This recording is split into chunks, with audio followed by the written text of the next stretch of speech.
Okay, welcome back, guys, to How to 911. Today we have some special guests, but we'll get to that in a second. We're gonna talk about some cool mental health resources that are used here at the Loveland Police Department, that have been used here at the Loveland Police Department. So I just want to talk about it since it's a hot topic. Yeah, let's talk about it. I'm Sami. I'm Erica. And joining us, one of our guests is Jesse Boyd. He's a clinical team lead for SummitStone Health Partners co-response program and one of the mental health co-responders with the Loveland Police Department. He's been here for the past 4 years, and Jesse has a master's degree in clinical mental health counseling and a licensed professional counselor and a national certified counselor. So welcome, Jesse. Thanks for having us. I appreciate it. Of course. Awesome. And then we have Sue, and she's our other mental health co-responder with the Loveland Police Department with the partner agency of the SummitStone Health Partners co-response program. Working with SummitStone for 6 years and in co-response for the past year. She has a master's degree in social work, and she's a licensed clinical social worker and a licensed addictions counselor. Very awesome. Welcome. Thank you. Glad to be here. Great. So you guys can take turns, or obviously you'll take turns. We want answers from both of you, but Don't talk at the same time. Yeah, just We don't take turns well. fight to the death of who's going to answer first. But what we talked about who you guys are, but what do you do exactly here? Go for it. Yeah, team lead. So, so we're mental health professionals, and we co-respond with law enforcement. So we're co-responders, and we're part of a larger program within SummitStone Health Partners. What we do is we want to supplement and complement law enforcement on any call for service that has a behavioral health component. And so, it's kind of like what don't we do sometimes, right? I feel like we sort of jack of all trades. Anytime you go out and call, it's really different. But the main things we're trying to do, some of our overarching goals, more comprehensive care, well-rounded support for the community in general, deter unnecessary use of emergency services, whether that's excessive 911 calls, unnecessary visits to the emergency room. A lot of what we're trying to do, reduce risk of lethal force with law enforcement, relieve law enforcement, go about other duties, and provide some brief crisis interventions for folks when they're in a significant state of distress. Yeah, so basically we assess, evaluate people out in the field. It can be at their home, at a park, street corner, wherever law enforcement has contact with them. So we just try to support our community as best as we're able and get the resources in place for people, because quite often people don't know what resources are available or don't know really a whole lot about therapy, and that's where we shine because that's our passion. Yeah, totally. So we've talked about that you guys are with SummitStone, but you work with the Loveland Police Department. So who exactly do you work for? Like, who does what? Like, are you guys just hanging out with us, or? Yeah, we've just been volunteering. Yeah. Maybe let's just go. So SummitStone Health Partners, that's our employer. Yeah. And they sort of house the co-responder program. But we all get paid through different means. Well, the check comes from SummitStone. Yes, it comes from SummitStone Health Partners. But the program is funded through a couple different grants. And the different departments have different funding sources as well. So Larimer County Sheriff's Office, for instance, funds one of the co-responders as well. Okay. But other than that, it's primarily grant funded right now. Okay. And that's through the state, Yep. through the Office of Behavioral Health. Okay. So that comes from a variety of funding sources.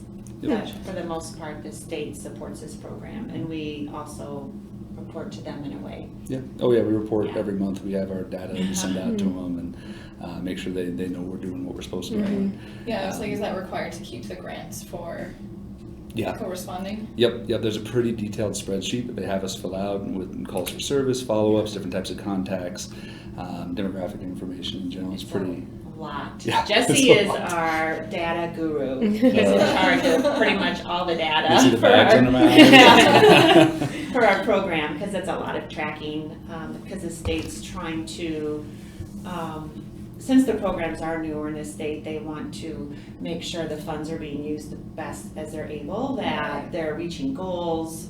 They're hoping to expand co-responder programs throughout the state too. Yeah. Right now, Yeah. there's 26. So there's, I actually looked at it recently, and I think there's programs within, I think it was 44 different, Oh, wow. between counties and Okay. cities. So I think it's even grown It's some grown since I know. since we've checked like Yeah. 6 That's months awesome. ago. Yeah, I know. Oh, that's Yeah. cool. That's really cool. So can I ask, will the grants run out ever? Or is that a possibility? We talk about that a It lot. comes up. Yeah, so far, there's no end in sight. Okay, You know, that's good. of course, the ultimate goal will be to have sustainable programs. Mhm. Nobody knows what that looks like Mhm. since co-response is newer. Mhm. Yeah. Yeah, the original grant had a certain amount of time, but I mean, I think we've shown a lot of really positive outcomes. Right. And benefit Mhm. for community, for law enforcement. And so we're hopeful it will continue, going on, and I don't see a reason why it wouldn't. Yeah, That's good. right now. How many people, other co-responders, are in Larimer County? I know we just talked about the whole state, but. Yeah, so we have the two of us in Loveland Police Department. We have Ryan Hale, who is in Estes Park. And then we have We got Libby Libby. Nelson and Ashley DeWalt with Larimer County Sheriff's Office, and we have a third person coming on as well that's going to be onboarding hopefully soon. Cool. Nice. And then Rachel Campbell, our case manager, which is a nice new addition. You have somebody to help with some of the case management needs can bog us down sometimes and pretty complicated. Like Sue was saying, there's a ton of resources that change. Do you know what case management is? I just feel like it's the boss that handles all the. So Do tell. Here's the what Yeah. you have to Yeah. do every day. So we provide therapeutic care, and then Rachel, she's the one that provides those basic resources, those basic needs, like if someone needs help with insurance or signing up for food assistance, Yeah. help with utility bills. I mean, all of those day-to-day things that people need to feel secure and safe, that allows them to then address their mental health.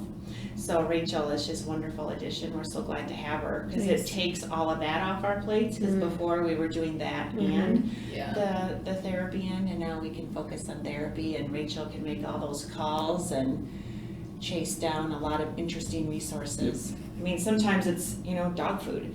Yeah. Oh yeah. Yeah. I it's- mean, those are things that really take up a lot of energy and space for people, and so it allows us to be able to provide a more holistic approach to folks and make sure they get all the different types of supports they need. Yes. Thank you. Yeah, and can't forget Melissa Oh. Bauman, our program supervisor, right now as well. We can go all the way up, I guess. So We can just keep directors going. and see- Yeah, how long does it take? I'm here all day. Yeah. So then obviously you guys have degrees in social work and mental health and all of everything else that we listed before. Why this? What made you choose this specific thing? Oh gosh, I don't really have an answer for that. So I wouldn't either. working with SummitStone, SummitStone Health Partners, the one thing I really like is that there's so many different areas we can work in. I mean, SummitStone is in, I forget how many locations in the county. I mean, at one point I thought it was like 25. With COVID, who knows? It would be 300 plus employees, right? Yeah. It's a So, lot of options. I worked with adults and youth, and, I've done a lot of different things. And so this has always interested me. I have one of my best friends is an officer out in South Dakota, and I have other first responder relatives, and I've always been interested in law enforcement. And so when this position opened up, and I was just ready to try something new, and I was just, I don't know, it just felt right. I was Yeah. excited. Awesome. Right on. You've been rocking it. Yeah, really happy to have her on the One team. year down. Yeah. And I mean, for me, with co-response, it was sort of happenstance. The opportunity popped up, and I started working with SummitStone at the crisis clinic in Fort Collins, the behavioral health urgent care in Fort Collins, doing crisis work there, walk-ins, placements for higher level of care, things like that, and it sort of the person that had started here for a couple of months when the program first began ended up having to move out of state, and so they offered it up. I was like, hey, why not? This sounds really interesting. Something new, right? Something that really could help a lot of different folks out in the community. And I felt like it was a huge gap in our system too. And so it's something I jumped at and got lucky and landed the position and just kept going from there and really found my passion with mental health in this particular role. I absolutely love it. That's awesome. Yeah. It's fun to find something and you're like, I'll try it, see what happens, Yeah. and then for it to really blossom for you. Yep. I think That's that's what happened when we interviewed Justin and Jeff. Yeah. Yeah, Jeff was like, I didn't really want to be a Yeah. traffic officer, but I gave it a go, and now I've been doing it for like 600 years. So it's just Yep. weird to me, just like fall Yeah. into what you love. Yeah, jump at an opportunity if it Yep. comes up. Yeah, right? So we've kind of talked about it, but like a little bit more in depth of what exactly happens when you guys respond out to a call with law enforcement. Well, let's back up just a little bit. Yeah. How we get those calls. Yeah. Good, sure. perfect. You know, Great. because there's a variety of ways, and Jesse, you pipe up to jump in, but, you know, we watch the computer-aided dispatch, the CAD board. We watch for mental health calls, sometimes domestic disturbance, suicide calls. Yeah. Anything else? Yeah, I mean the verbal disturbances, Yeah. the substance use concerns that might pop up, the suicide threats.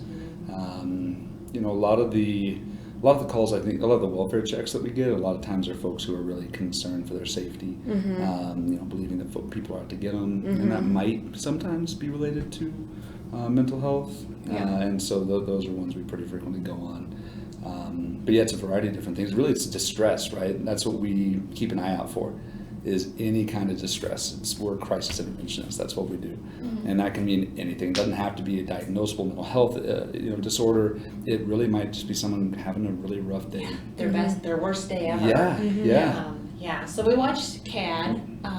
Sometimes officers call us direct to come out. Sometimes we contact the officers. Sometimes I rely on dispatch. You all rock. Yeah, Thank you. so thank you.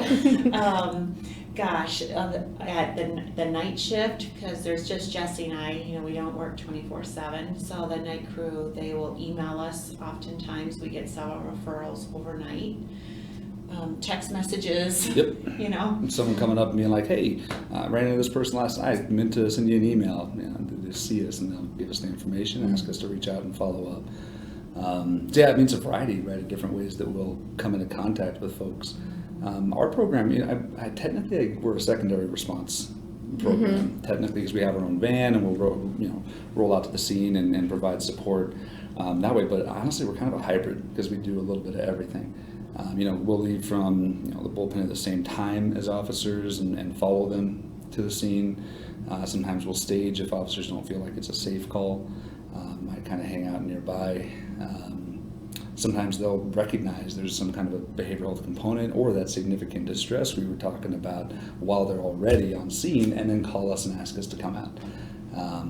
So yeah, it's a variety of different. It is. Contact. And I love this department because Yeah. they're so open to us. Like, I can think of a case where we were trying to find someone that didn't have a phone. We couldn't find this person. So we sent, an email, which gets spread out to the team, and then they were looking for that person, like watching for them during the day, and sure enough, they found them, and we were able to then assess and intervene and provide some support. It happens pretty frequently. It I does. love that. I mean, Yeah. really, they'll hear us and keep an eye out for the person and then reach out. It's pretty great. I mean, that's one of the benefits, right, is that we're all working together as a cohesive team.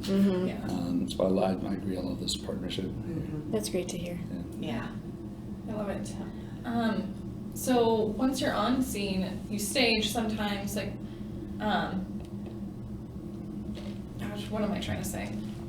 I love that I can edit things out. You wanna Oh, that spell out would've been what good to know. happens next? Yeah, we have to get there. Oh, yeah. Get there. You want to start over. Yeah. Like, hold on. So, we arrive on the scene, we let dispatch know, and we let the officers know we've arrived.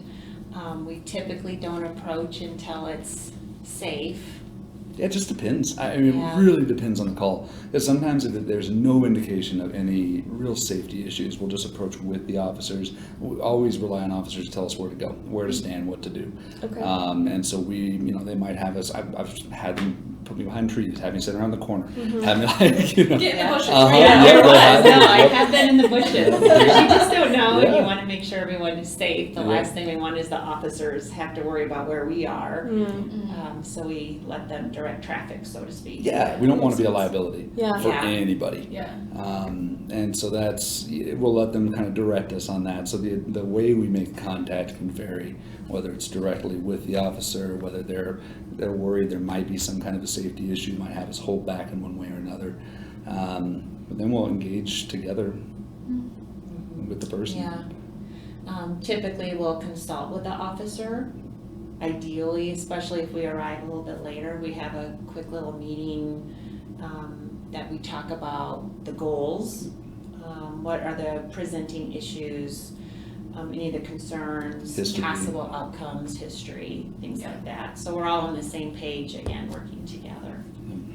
And we try to do that consultation because we really want it to be us working and making a decision together, and no unilateral decisions. We're trying to figure this out as a team, and so we'll try to consult before, like Sue's saying. During, if it's a more complicated one, might step aside and just sort of regroup for a second, Yeah. and then after to make sure we are fully on the same page and going along the same path.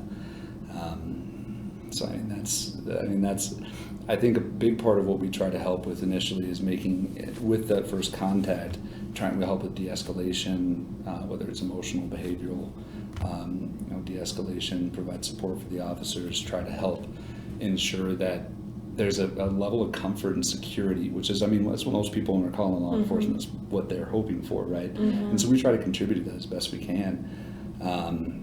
And then jump into our assessment. The main thing we focus on is going to be safety, similar to law enforcement on most of these calls. Whether it's physical safety, emotional security, whatever it might be. Yeah. So speaking of safety, you guys are obviously trained to de-escalate these situations and offer, like, in the moment, small mini counseling sessions. Are you guys trained to also protect yourselves, like restrain somebody if for some reason, if the scene was safe at one point, the officer leaves, you guys think you're good, and then something goes sideways, and then what? Like, obviously you guys would ask us for help, but until then, what do you do? Yeah. We'll send you help. Yeah, we'll send you help, but what do you do before then? So it's tough. That's one of the reasons. So one of our main goals is to relieve law enforcement, right? So they can go back out in the field and do what they specialize in, Right. what law enforcement specializes in. And so a big part of when we're there, we're really hoping to minimize the chance that something like that could happen. And so we have a set of questions that we'll ask, related to a history of violence, weapons in the home, expectations that other people might show up while we're there, substance use, things like that, that might inform us about safety. And then we ask the officers, whoever's out with us, to check as well. So they might check the home, make sure wherever we are, make sure no one else is around. Depending on the situation, could pat down the person. And They notice things that I don't see. Their law enforcement's environmental awareness is much better than ours. But that's one thing that we had training on too, right? Yeah, we did. Did it stick? It didn't, yeah. There was an incident with a butcher knife. I did not see it, but the officer did, and it was fine. But, a client with a knife very close by, and, I'm focused on client care and body language and eye contact and, building rapport quickly. And thankfully the officers, they are very much trained in situational awareness to a higher degree, than we are, of course. Yeah. And so they do an excellent job of securing the scene and looking out for, knives, letter openers, anything like that, and they, gently get it put away and work with that person to make it safe. Yeah. But we're not trained on restraints, anything along those lines. We have had CPI training, which crisis prevention intervention, I think is what that stands for. That sounds right. It's a passive, yeah, sure. It's like a passive sort of defensive sort of thing, and that's something we've talked about continuing as well. But I mean, we do have part of our grant is for additional training, and that's something we always want to look into. But we do have our radios with us as well. Have the precautions with law enforcement. We look up in our system to look at history, and law enforcement does the same. And then we know dispatch has our backs as well. Yeah. We ask for those status checks. Yep, If we ever ask for a status check, then you know that there's something that's making us a little uncomfortable. Yep, something we're not feeling 100% comfortable. And so you all have been amazing at that. Seriously, I mean, you're calling within 15-minute increments, which is a lot on y'all's plate too. When you're dealing with all the other calls that are coming in. But we really appreciate that. It helps us some of our security and lets us focus on the person that we're with, Right. so we can actually help. Go ahead. No, go. Well, I was going to say the status checks are also a tool. Yeah. Because I let them know that my team is going to be checking in with me. Nice. And so they're well aware that there's people who are going to be contacting me, and if I don't answer or something goes awry, they're just going to get flooded with people. Yep. Oh, yeah. We got the swarm button. Yeah, Yes. yeah, we have our button. Uh-huh. But that's also nice too, because I do let people know, and I think it helps them even feel safer too, because we're in their space and on their turf, and knowing that we're all focusing on safety and how important that is, Yeah, I think so too. which is therapeutic in itself. Yeah. Because some people have a hard time identifying safety issues, and so that almost can become a therapeutic tool. Let's talk about safety. What does that mean? It means something different to everybody. Mhm. Right? Yeah. And we've had great training through officers here as well. Our program champs here through LPD help to arrange an officer to come and speak with us as well, and go through different safety components, like where to position yourself in the room. Additional, notice the exits, right? Look for weapons. Try to keep an eye out for that. Sometimes it's impossible. I mean, the home a couple of weeks ago I was in had an axe sitting around, multiple knives out, pliers, tools, a crossbow. And there's just a lot. So sometimes it's almost impossible to have that, which is when officers stay with us. Yeah. We can't necessarily relieve them back in the field, and officers won't leave us sometimes. Yeah. They'll be like, no, I'm not comfortable leaving you here. We're going to hang out. Sorry, we're stuck with you. Yep. That's Yeah, good. the That's good, yeah. officers have been wonderful. Yeah, they're awesome. Oh my gosh. All of them, That's yeah. good. I mean, to the point where you need to take a step back from Sue. You're getting too close. Please back up. Yep. Yeah. Yeah. No, I feel very safe Awesome. with our team. I think we all have each other's back, Yeah. which is important. Yeah. I love that. Mm-hmm. I really like that. So we've talked about statewide, there's co-responders. Is there more of a need for more co-responders? Oh, you can't tell nodding on. Sorry. Yeah. Sorry, there's audio. We're all nodding. That's My emphatic nod didn't it. translate. That is All our right. yes, no answer. Yeah. Yes. Oh, I think so. Yeah. I mean, you start. I've been doing this for a bit. You started recently. What's your thoughts, Sue? What do you Yeah, think? no, I've actually been surprised at how well it flows together and works. I go back to my peanut butter and jelly analogy that we learned back in March, where, law enforcement and mental health is like peanut butter and jelly. Each one is great on its own, but you put it together, not jelly. Okay, we're peanut butter then. No. You put it together and it just makes it just works. It melts really together. And the more I see how this works, on the front end, like actually going to meet someone face to face, or even on the back end where we're making phone calls for people, we all have the same goal, is public safety, get people the care they need, and to reduce that recidivism. And I think it works well together to have mental health and law enforcement together. Yeah, there's just too many folks who land in the emergency room, who land in jail, that don't necessarily need to be there or get benefit from it. And that's one of the reasons we're here and have this partnership, is to be able to address the underlying issues that might be contributing to those contacts with with different emergency systems. And it's something different, just like safety, when you were talking about, or security. It's something different for everybody. And so I think being able to be there and address whatever issues might be going on, you can't separate out mental health from any contacts. You can't separate out distress from any contacts. And so I think that having folks like us along to be able to provide that type of support on law enforcement contacts is invaluable and allows the community to have those different parts of within their system that might not have been met in the past actually get some assistance. Yeah, and that said, I mean, there are calls, of course, that are not appropriate for us, and that are safety issues, or that, you know, maybe the person refuses to talk to a counselor or therapist. So each call is so different, but, you know, I think across the board, it's just beneficial. Even reaching out to families afterward. Yeah. We've started contacting survivors of suicide and sending them packets of information, you know, even things like that to just help people get connected with services and support. Yeah, thank you for making that. That was Sue getting that ball rolling on that with a couple other folks on our program too. Yeah, it wasn't my idea per se, but I was definitely motivated to get it done. Yes, awesome. yeah. Yeah, there's a need, and it's a variety of different needs, I think, for more of us. And I mean, they're pretty intense calls, a lot of the mental health calls that do pop up when it's a significant component, and that's really burdensome for law enforcement.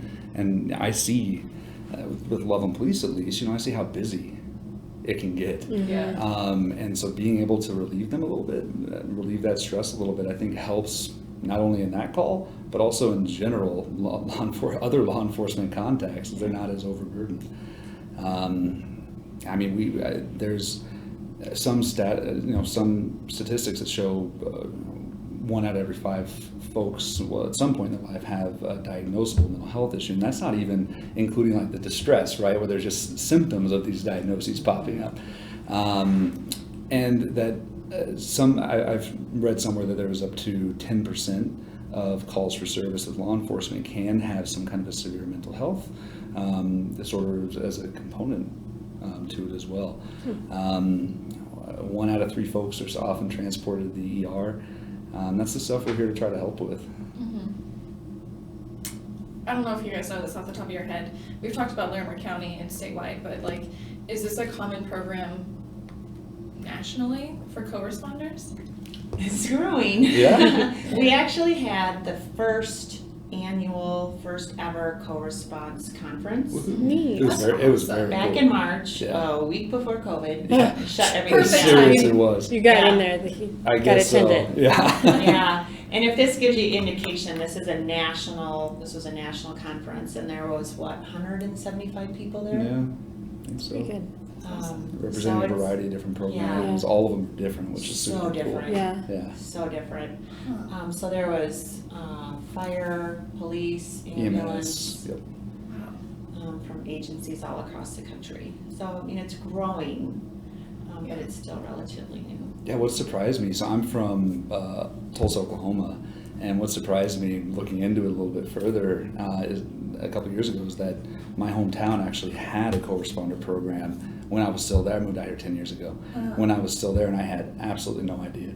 Wow. I didn't know.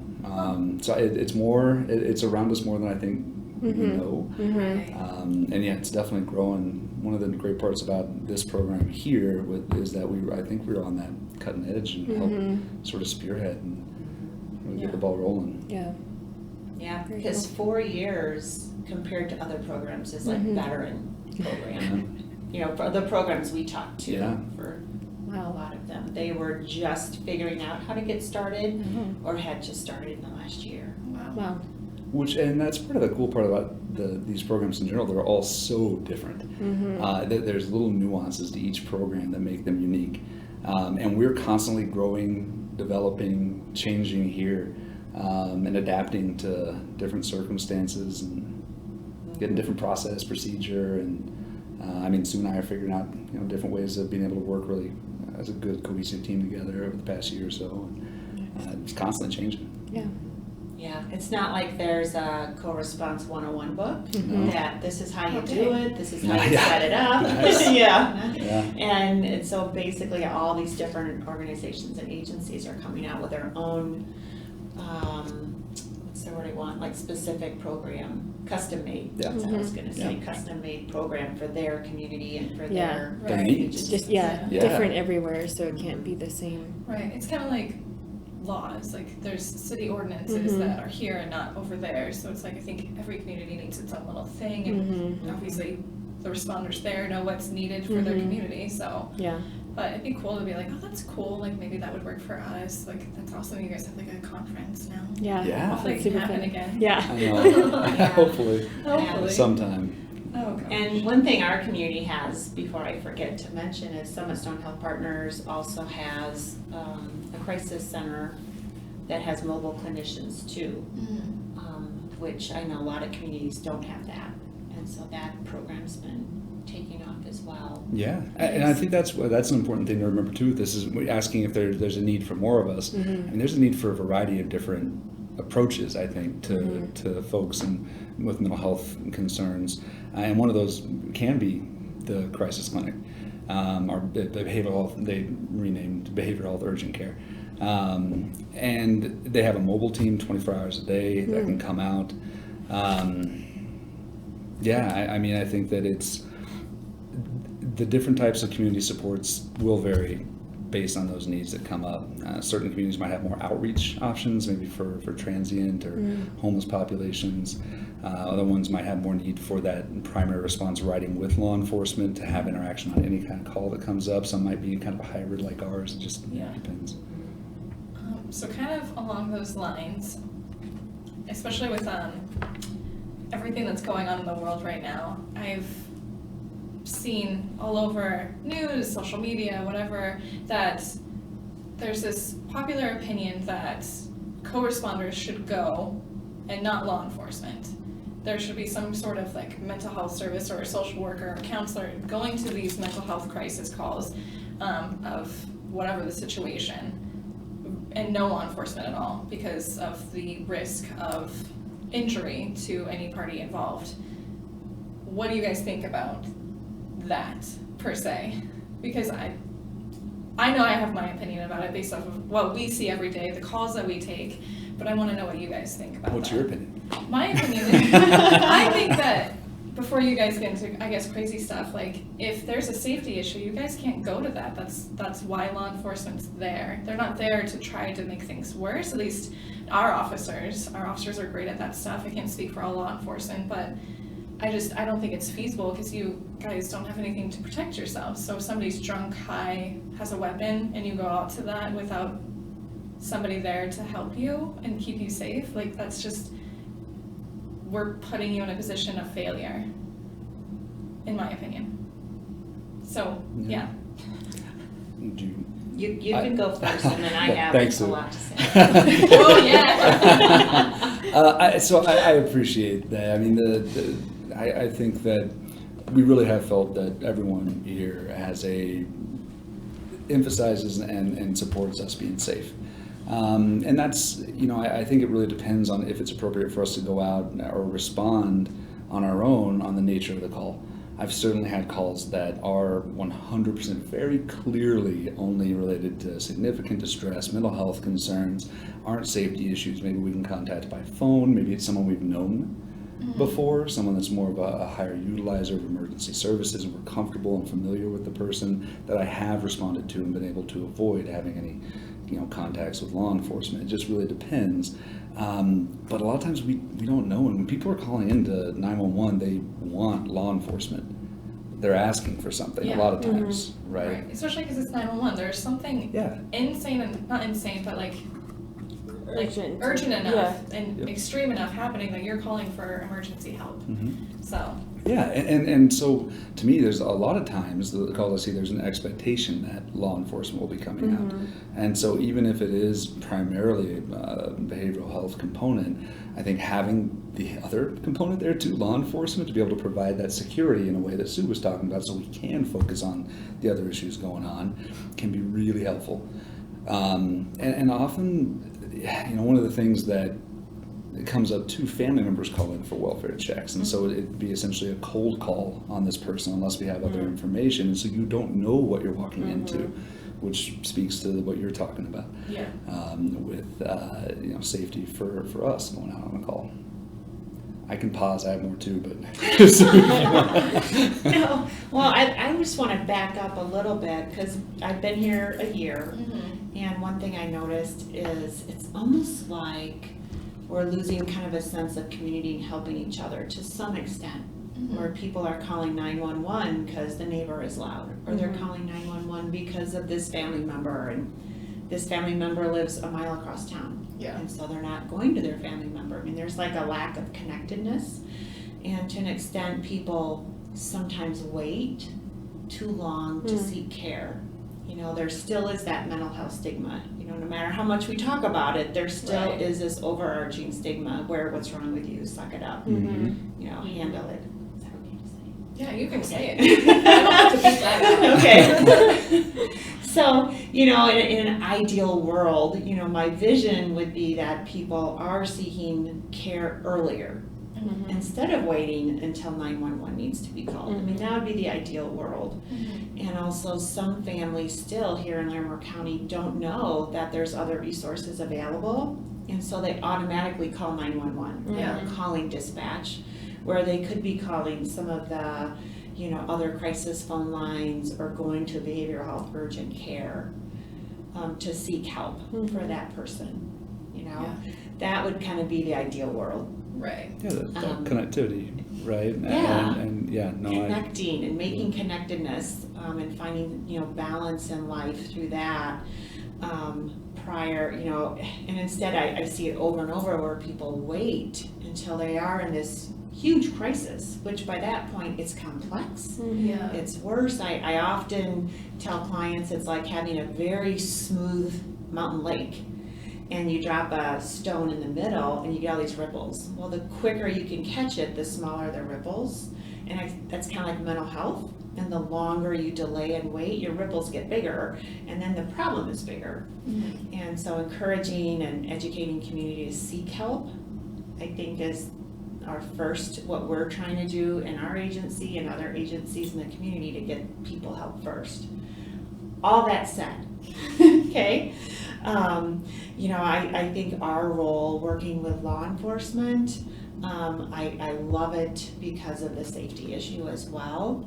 I'm not comfortable myself. This is my own opinion. I'm not comfortable going to someone's house and not knowing what's behind the door. Yeah. Because like Jesse said, you just don't know if they have a history of violence. There's 5 other people in there that you don't know about. Yeah. Or are they on substances that might make them hallucinate or be violent or think I'm something I'm not? Yeah.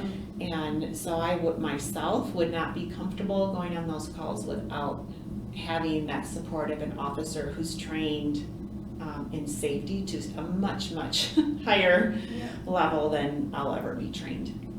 And here's the thing on that too. I mean, there's studies that talk about violent behavior related to mental health concerns when compared to the general population, and there's really not a significant difference between violence with folks with mental health diagnoses and violence within the general population. And I think that's a common misconception folks have. That being said, with substance use, it does increase.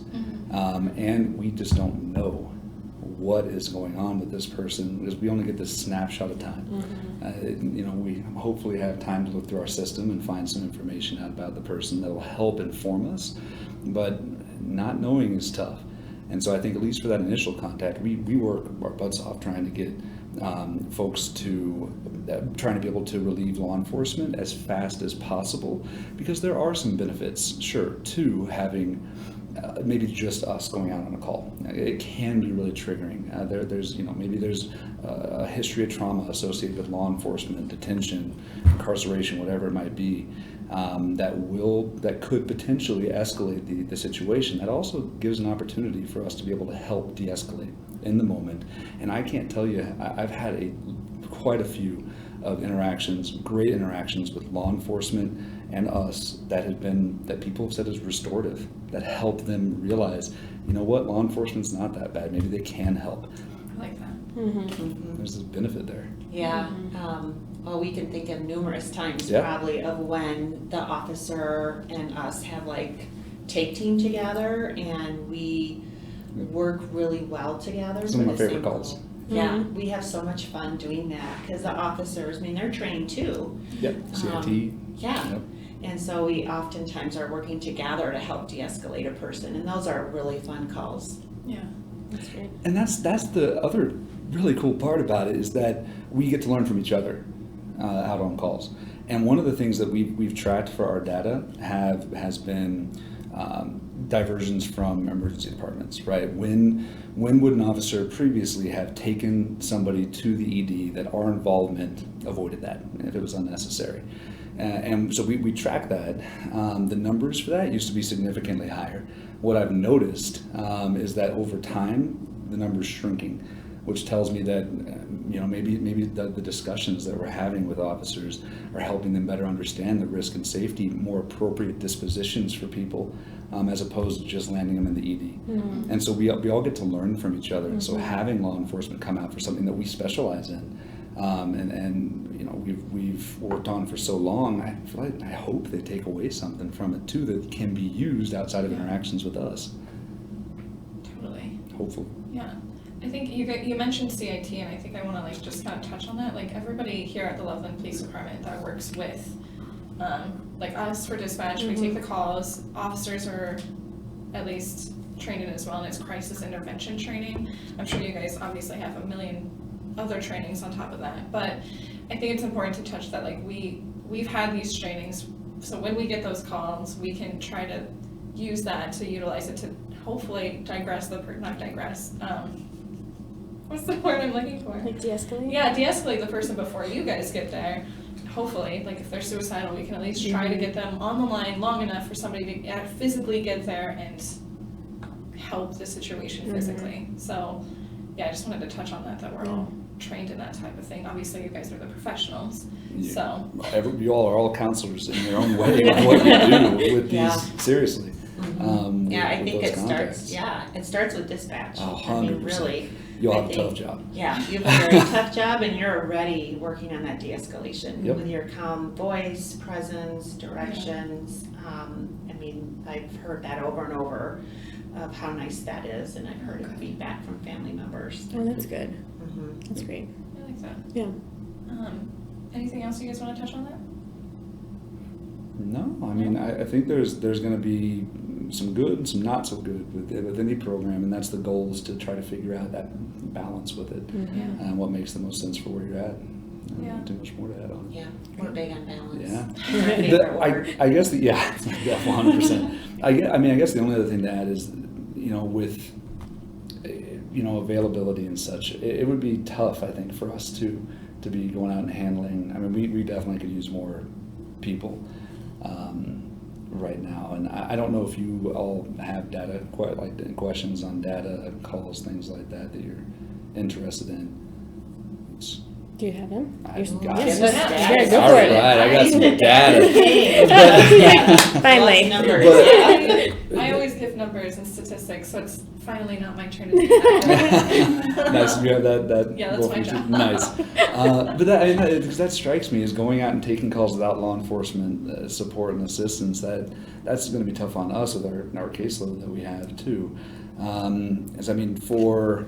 Let's see here. So I did just a 6 month from January through June of this year, and this is just for Loveland Police Department. The total contacts over that 6 month period, we had 1,073 contact, and that's either contact attempts, so maybe a welfare check that we went on, successful or unsuccessful, follow-up contacts, outreach options, things like that. Total amount of hours we spent with clients, and this is direct client care, not all the outside stuff, drive time, notes, things like that, but 618 hours of direct time with clients over that period of time. That's basically a solid month. No breaks for rest, sleep, anything like that. A solid month of sitting down and providing direct care with folks who are in need. Wow. Within our entire program, I'll be able to get this pulled up. There were over a full year period between July 2019 and 2020, and this is before Sue started, so it would be incomplete with us, but 953 calls for service, 116 emergency room diverts, 16 jail diverts, which is something we always want to try to work on, 1,600 follow-ups, and 136,000 minutes spent in service. So I mean, we're busy, and we could 100% use some more supports, and I think that branches out into the community too, getting additional community supports to supplement everything else that we're doing. I was just about to ask, like, what can the community do? Because there's obviously an outreach for it. If I've seen it on social media, people thinking that like we need more of these mental health responders, how can we actually make that happen? Since you guys are grant-based, do you have any ideas of how the community can actually help support and bring more co-responders on? Good question. That is a really good question. Write in, speak up. Yeah. Write into Talk to local your representatives. city council, okay. Local representatives. Talk to them. Ask for us when you call in. Yeah, I think more recently I've had a lot of people ask, they've called in asking for an officer to do welfare check, but then they're like, also, can one of the co-responders go? Yeah. And that's really cool, because like I'll put it in the notes, and so the officer will see that, and hopefully somebody will reach out to you guys when the call gets picked up. But I think that's really cool that people have recently, I've noticed, started asking for co-responders. Yeah. So at least our community is starting to learn of that program, so hopefully we can educate more, and maybe with more education there will be more funding, meeting more people. Yeah, more requests, more funding, and And an understanding, I think, of mental health too. Yeah.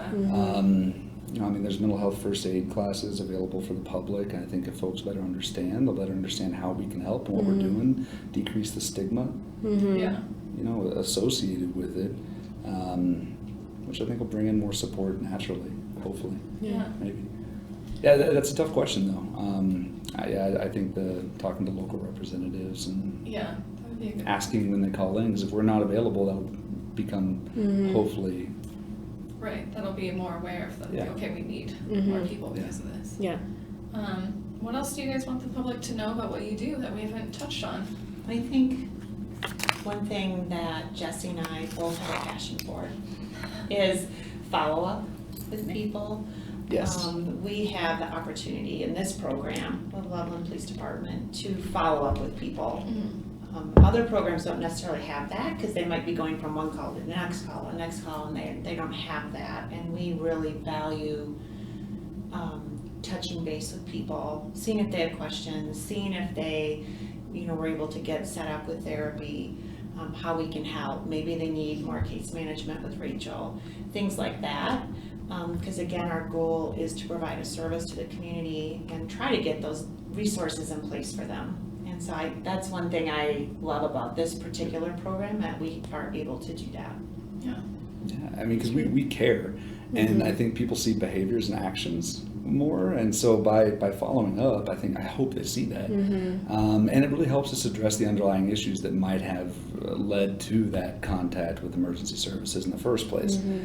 Gives us an opportunity to provide some more maybe emotion regulation skills, distress tolerance skills, delve in a little bit deeper and help really get them started on the path for longer term care. And address the other issues. Yeah, we just had another phone call, but we get phone calls from people even months later. Hey, I just want you guys to know this is what happened. This is the treatment. I'm gonna start to cry. We don't get those enough. I know we don't, but we get follow-ups from people months Yeah. later. We want you to know this is what happened, and this is how I'm feeling, and now I have an apartment, and now I have a job, and I'm in therapy. Great. It mattered. That contact mattered. Yeah. Yes. And they were able to get some help. No, I love those, and they don't come up enough. Because we were talking about, we get a snapshot of this window into people's lives, and we don't always get to see. We don't always get to see the outcomes, and that can be really tough. That's a tough part of this job. I'm glad you mentioned that. That's how we are in this job too. And so for us to see that from your perspective too. You're with them for this short amount of time, and to not ever maybe follow up with them ever again, it must be really hard. Yeah, well, you all know, you see the same thing. It is, you always wonder. You always hope That's folks great. are doing okay. Yeah. And sometimes we spend hours. I mean, some of the Wow. time, I had a recent call, I was with a teenager for 3 hours. And then we'll follow up with the family and, do it the best we can. And so, yeah. How do you guys take care of yourselves as far as like mentally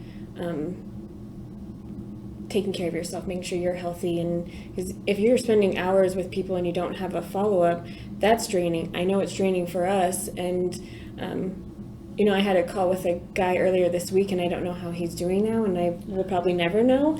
And that's hard. Oh, hold on. Let's make sure I don't pull a Sue right now. Like, oh wait. What do you mean? Yeah. Pull a Sue? Yeah. I'll cry. Crying's good. Are you Let's guys get ready started. for your crisis? Right. That's the way of dealing with it, right? Yeah, there you go. Yeah. But how do you take care of yourselves? Oh, gosh. A lot of deep breathing. Definitely a lot of deep breathing. I've started recently pulling muscles, playing racquetball and tennis. So that's been good. Yeah. Well, unfortunately, my go-to that I call it my purging session is hiking. And so due to all the smoke and fires and all of that stress, haven't been able to do that. But I work out at a gym as much as possible. I did start self-defense class for fun. For fun. Don't plan on using it at work, but that's been really fun. Yeah. It's a really good workout. Spend time with family. Talk about it. I mean, we'll Talking. debrief on clients all the time. Talk with officers, about difficult calls we just had together too. Talk with our supervisors.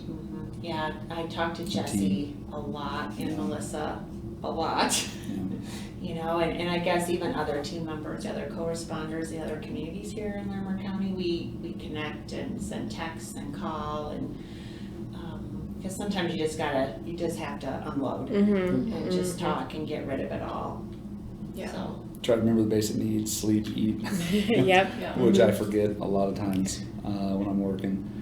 So I try to remind myself. Sue reminds me because she saw it. I did. I was on him. Yeah. He was at the end working with all the data and trying to get some of our forms. We had to redo our forms in the electronic medical record, and Jesse was fried. The therapy, go therapy too. Yeah. Get some support that way as well. Nice.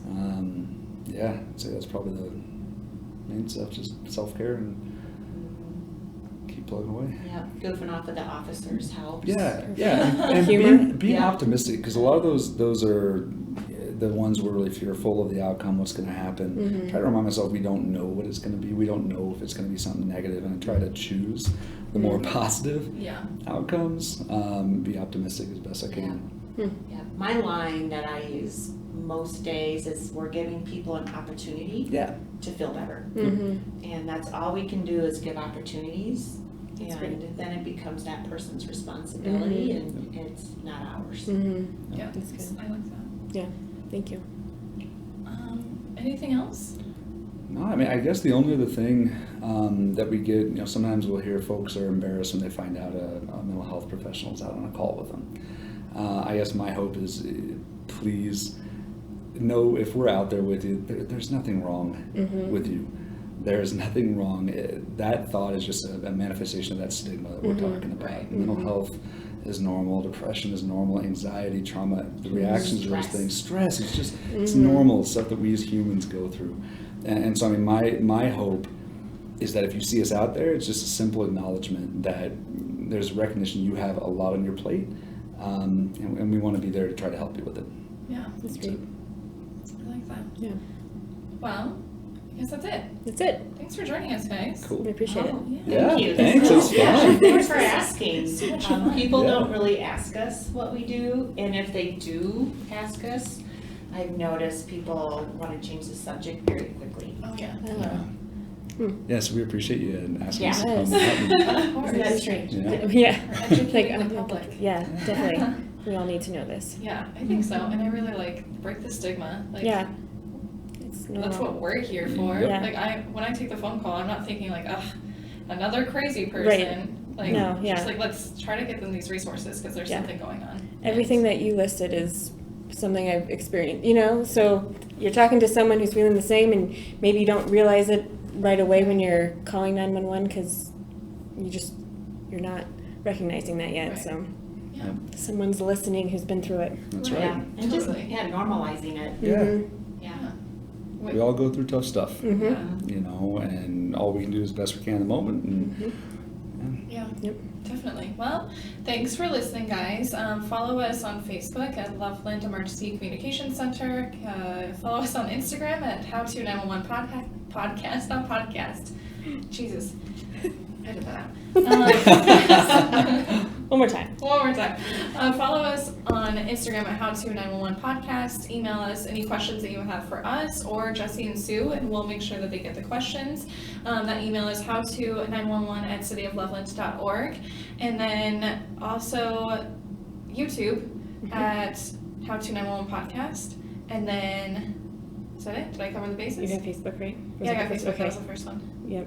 Yep, that sounds Yeah, right. that sounds good. Okay, until then, know where you are, know your phone number, and tell us exactly what happened. Yay. And cut.